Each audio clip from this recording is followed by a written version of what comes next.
अपनी माँ की ऐसी हालत देखकर मंगल पूरी ही तरीके से टूट जाती है, लेकिन जैसे ही शांति को होश आता है वो हार्ट सर्जरी के लिए मना कर देती है। वो कहती है कि मैं इस बेड पर ही मर जाऊंगी अगर तूने मेरी बात नहीं मानी तो। साथ ही शांति मंगल को इमोशनल ब्लैकमेल करने की कोशिश करती है। वो मंगल से कहती है कि अगर उसने कपिल से रिश्ते के लिए हाँ नहीं करा तो वह यह सर्जरी नहीं करवाएगी और अपनी जान यहीं पर ही दे देगी। अब मंगल इस पूरी दुनिया में अपने बच्चों के बाद सबसे ज्यादा प्यार अपनी माँ से ही करती है, इसलिए मंगल इस वक्त तक बहुत बड़ी दुविधा में फंस गई थी। फिर मंगल ने एक बड़ा फैसला लिया, एक ऐसा फैसला जो कि आगे जाके मंगल की जिंदगी पूरी ही तरीके से बदल देगा। आखिर वो फैसला क्या है और ये पूरी कहानी क्या है, आइए जानते हैं आज के एपिसोड में। कहानी की शुरुआत होती है मंगल और शांति से, जहाँ पे शांति बार बार मंगल से दूसरी शादी करने के लिए कह रही होती। मंगल साफ मना कर देती, यह कहते हुए कि माँ ये मेरी जिंदगी है और आपको यह भी तो सोचना चाहिए कि मेरे 2 बच्चे भी हैं। वह लोग क्या करेंगे अगर मैंने दूसरी शादी कर ली तो उनकी जिंदगी पे क्या असर पड़ने वाला है। आपको पता है मैं आपके लिए सब कुछ कर सकती हूँ और अभी तक करती हुई आई हूँ, लेकिन इस बार माँ मैं आपकी यह ख्वाहिश पूरी नहीं कर सकती मैं ये ख्वाहिश पूरी। शांति मंगल को समझाते हुए कहती है कि मंगल मैं तुझे कहाँ कुछ गलत काम करने को कह रही हूँ, मैं सिर्फ इतना चाहती हूँ कि मेरी दोनों ही बेटी की जिंदगी अच्छे से रहे। तुझे क्या अच्छा लग रहा है कि तू यहाँ पर तेरे सोतन के साथ रह रही है। मैं चाहती हूँ कि तू दूसरी शादी कर ले जिससे कि लिपिका के ऊपर भी जो लालचन लगा हुआ है वो सारी ही चीजें मिट जाए, लेकिन मंगल इसके लिए साफ मना कर देती है। फिर कुसुम यहाँ पे इमोशनल ब्लैकमेल करते हुए कहती है कि मैं तो तेरी कुछ नहीं लगती ना, जो कुछ भी लगती है वो कुसुम जी लगती है, तभी तो उनके एक कहने पर तूने किसी और का मंगलसूत्र भी अपने गले में डाल लिया। और मैं तो सिर्फ इतना चाहती हूँ कि तू अपनी जिंदगी में खुश रहे, अपनी नई जिंदगी की शुरुआत करे, लेकिन मुझे पता है कि तू ऐसा नहीं करेगी। लेकिन मैं अपनी दूसरी बेटी लिपिका के लिए तुझसे भीख मांग रही हूँ। इस वक्त तक शांति इतनी ज्यादा हाइपर और इमोशनल हो गई होती है कि उसी वक्त उसे अचानक से अटैक आ जाता है। अपनी आंखों के सामने अपनी माँ को इस तरीके से गिरता देख मंगल के पांव तले जमीन खिसक जाती है। मंगल को बिल्कुल भी उम्मीद नहीं थी कि उसकी माँ जो कि इतनी ज्यादा स्ट्रॉन्ग है उन्हें अचानक से अटैक आ जाएगा, वो अचानक से बोलना बंद कर देंगी। इसलिए मंगल अपनी माँ को उठाती है और पैदल पैदल घर के बाहर निकलती है। इस वक्त तक मंगल की आंखों से आंसू निकल रहे थे। मंगल को लग रहा था कि उसने अपनी माँ को खो दिया है। वो ऑटो ढूंढती है लेकिन उसे कहीं पर भी ऑटो नहीं मिलता। मंगल माता रानी से कहती है कि माता रानी मेरी मदद कीजिए, माता रानी मैं मेरी माँ को ऐसी हालत में नहीं देख सकती। इस वक्त तक आदित्य मंगल को देख लेता है कि मंगल कितनी ज्यादा परेशान है और इधर उधर भटक रही है। वो मंगल के पास आता है और पूछता है कि मंगल ये क्या हुआ। मंगल बताती है कि अक्षत के पापा मुझे नहीं पता, अचानक से माँ को अटैक आ गया, पता नहीं इनकी तबीयत अचानक से कैसे खराब हो गई, इसलिए इन्हें हॉस्पिटल ले जाना है और यहाँ पे कहीं भी आसपास ऑटो मिल ही नहीं रहा है। आदित्य कहता है कि तुम चिंता मत करो, तुम मेरे साथ चलो, हम कार में बैठ के चलेंगे, तुम इन्हें कार के पास लेकर आओ, मैं अभी कार निकालता हूँ। उसके बाद आदित्य तुरंत घर में जाता है, चाबी लेता है और कार निकालता है और मंगल को बिठा के सीधे हॉस्पिटल की ओर ले जा रहा होता है। मंगल कार में भी बहुत ज्यादा चिंता कर रही होती है। मंगल मनी मन में कहती है कि नहीं, मुझे माँ से बहस नहीं करनी चाहिए थी, ये जानते हुए कि वो बाहर से स्ट्रॉन्ग दिखती है लेकिन अंदर से बहुत नाजुक है। मैंने उनको इतनी तकलीफ पहुंचाई, अगली बार से मुझे ऐसा नहीं करना चाहिए, ये सारी मेरी गलती है, सारी मेरी ही गलती। आदित्य और मंगल ये दोनों ही मिलकर शांति जी को सीधे इमरजेंसी रूम की तरफ ले जाते हैं। जैसे ही शांति इमरजेंसी रूम के अंदर जाती है, मंगल की धड़कनें वापस से ऊपर नीचे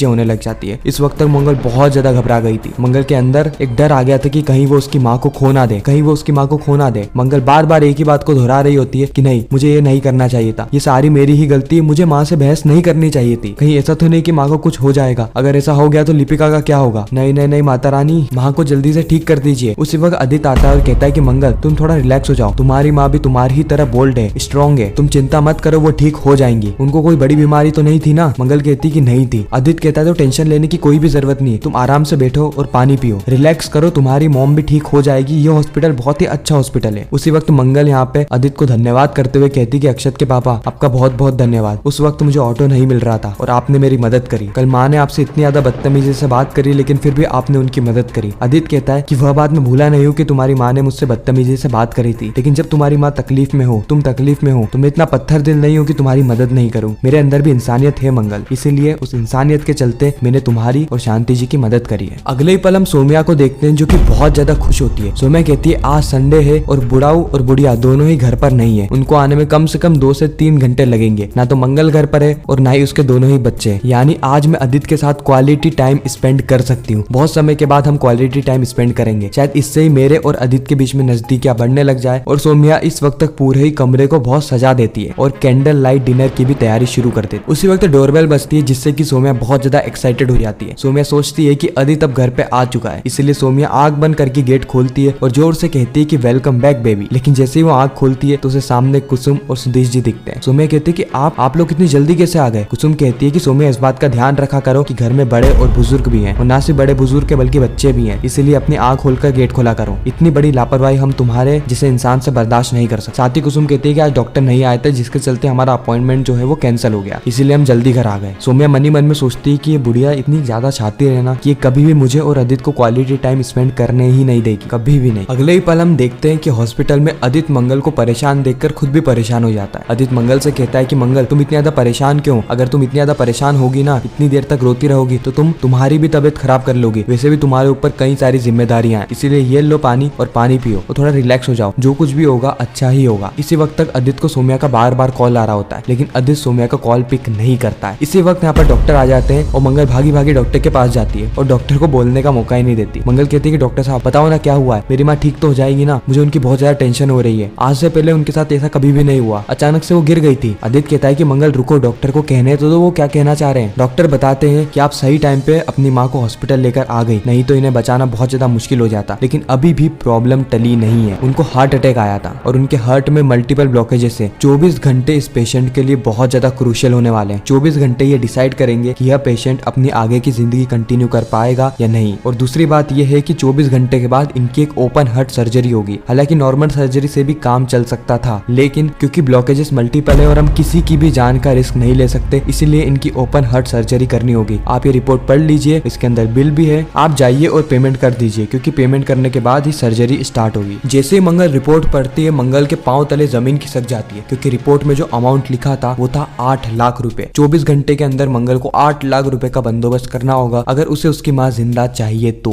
और इस वक्त तक अदित भी शौक में आ जाता है कि 8 लाख रुपए। इस और हम प्रतिमा को देखते हैं जो कि बहुत ज्यादा टेंशन में होती है। कपिल बार बार प्रतिमा से पूछता भी है कि आप इतने टेंशन में क्यों, लेकिन प्रतिमा कुछ नहीं बताती। प्रतिमा अकेले में जाकर शांति को कॉल करने लगती है। मंगल देखती कि प्रतिमा जी का कॉल आ रहा है, वो भी मम्मी के फोन पे। उसी वक्त जो मंगल है वो फोन को उठा लेती है, लेकिन मंगल कुछ कहे उससे पहले प्रतिमा कहती है शांति जी मुझे बिल्कुल भी सब्र नहीं हो रहा था, इसलिए मैंने आपसे पूछ लिया कि आपने मंगल से रिश्ते के बारे में कुछ पूछा। मंगल कहती है कि प्रतिमा जी आप कौन से रिश्ते के बारे में कह रही है? प्रतिमा कहती है कि मंगल अच्छा तुम बात कर रही हो क्या? अरे वो हुआ क्या था कि कल शांति जी से मेरी बात हुई थी, तो बता रही थी कि लिपिका को लड़के वाले देखने आने वाले थे। यानी प्रतिमा ने इस वक्त तक पूरी बात को घुमा दिया होता है। मंगल कहती है कि माँ खतरे में है, माँ हॉस्पिटल में, उनको अचानक से हार्ट अटैक आ गया। और यह बात सुन के प्रतिमा के पांव तले जमीन खिसक जाती है। प्रतिमा कहती है कि मंगल तुम टेंशन मत लो, तुम बस ये बताओ कि तुम कौन से हॉस्पिटल में हो। मंगल कहती है कि सिटी हॉस्पिटल में। प्रतिमा कहती है चलो ठीक है, मैं तुम्हें परेशान नहीं करूंगी, जैसे तुम फ्री हो वैसे ही कॉल करना। इतना कहकर प्रतिमा कॉल को काट देती है और प्रतिमा ये सारी ही बातें कपिल को बताती है कि मंगल की माँ को हार्ट अटैक आ गया। कपिल भी इस वक्त तक बहुत ज्यादा परेशान होता है और हॉस्पिटल के लिए निकल गया होता है। इस वक्त तक मंगल कैलकुलेट कर रही होती है कि उसके पास कितने पैसे हैं। लिपिका कहती है कि मेरे पास भी 15-20 हजार रुपए मैं घर पहुंचते ही आपको दे दूंगी। मंगल कहती है कि 15-20 हजार रुपए से कुछ नहीं होगा, कुछ भी नहीं होगा, मुझे कुछ ना कुछ करना होगा। उसी वक्त वहाँ पर डॉक्टर आते हैं और कहते हैं कि हम सर्जरी शुरू कर रहे हैं। मंगल कहती है लेकिन सर्जरी तो 24 घंटे बाद होने वाली थी ना। डॉक्टर कहते हैं कि हाँ बट पेशेंट जो है वो बहुत ज्यादा सीरियस है, इसलिए हम इतनी देर का वेट नहीं कर सकते। मंगल कहती है लेकिन मैंने अभी तक पेमेंट नहीं किया है। डॉक्टर कहते हैं ये आप क्या कह रहे हैं, पेमेंट हो चुका है, तभी तो हम सर्जरी शुरू कर रहे हैं। मंगल कहती है पेमेंट हो गया। मंगल लिपिका कहती है कि तू यहीं पे रुक, मैं देख कर आती हूँ कि पेमेंट किसने किया। जैसे ही मंगल गेट तक जाती है उस वक्त तक अदित भी आ रहा होता है। अदित ने कुछ पैसों का इंतजाम करा होता है, लेकिन ये पूरे 8 लाख नहीं थे। मंगल इस वक्त तक बहुत ज्यादा खुश हो जाती है यह देखकर कि कपिल ने पूरा ही पेमेंट कर दिया है। मंगल कपिल के पास जाती है और हाथ जोड़कर उसका शुक्रिया अदा करती है। इस वक्त तक अदित को बहुत बुरा लगता है क्योंकि उसने ही पैसे का जुगाड़ कर लिया था, लेकिन वो मंगल से कुछ कहता नहीं है। कपिल कहता है कि मंगल जी आप ये क्या कर रही है, आपको हाथ जोड़ने की कोई भी आवश्यकता नहीं है, मैंने सिर्फ आपकी छोटी सी मदद ही तो करी है। मंगल यहाँ पे बहुत ज्यादा एहसानमंद होती है। साथ ही कपिल यहाँ पे मंगल के आंसू पोंछता है और इसी के साथ ही खूबसूरत एपिसोड यहीं पर ही खत्म हो जाता है, इस सस्पेंस और ट्विस्ट के साथ कि आखिर आगे होने क्या वाला। खैर आपको क्या लगता है कमेंट सेक्शन में जरूर बताना। आपको वीडियो कैसी लगी वह भी कमेंट करना। अगर आपको वीडियो अच्छी लगी तो वीडियो को लाइक करके चैनल को सब्सक्राइब करके ज्यादा से ज्यादा लोगों को ये वीडियो शेयर करना, ताकि हमारी फिर से मुलाकात